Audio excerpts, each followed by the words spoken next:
يعني شيء ولا يمكن يصدق العقل. لاعب تكلفته على المباراة الواحدة 18 مليون و800 ألف يورو. من هو اللاعب هذا وشن سبب التكلفة العالية للاعب؟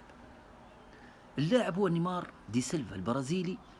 في صفقة انتقاله من باريس سان جيرمان إلى الهلال السعودي، لعب فقط مع الهلال السعودي 7 مباريات، سجل هدف ومر 3 تمريرات حاسمة. وباقي الموسم اللي هو لعب فيه من 23 ل 25 لم يلعب بسبب مشاكل كثيرة من الإصابات. اللاعب قدر موقع ترانز فير ماركت في نسخة الأسبانية وهو موقع عالمي أن تكلفته على المباراة الواحدة 18 مليون و800 ألف يورو. يعني شيء عجيب جدا، وهو رقم قياسي حطم به رقم لاعب كان يلعب في الميلان. اللي يتذكر اللاعب هذا ممكن يذكره لنا في التعليقات. نبيكم تحكوا في التعليقات على رايكم في نيمار، شنو سبب عدم نجاحه في الهلال السعودي، ورايك في مستوى اصلا نيمار بصفه عامه مع الانديه اللي يلعب فيها، سواء باريس سان جيرمان سواء برشلونه او غيرها من الانديه.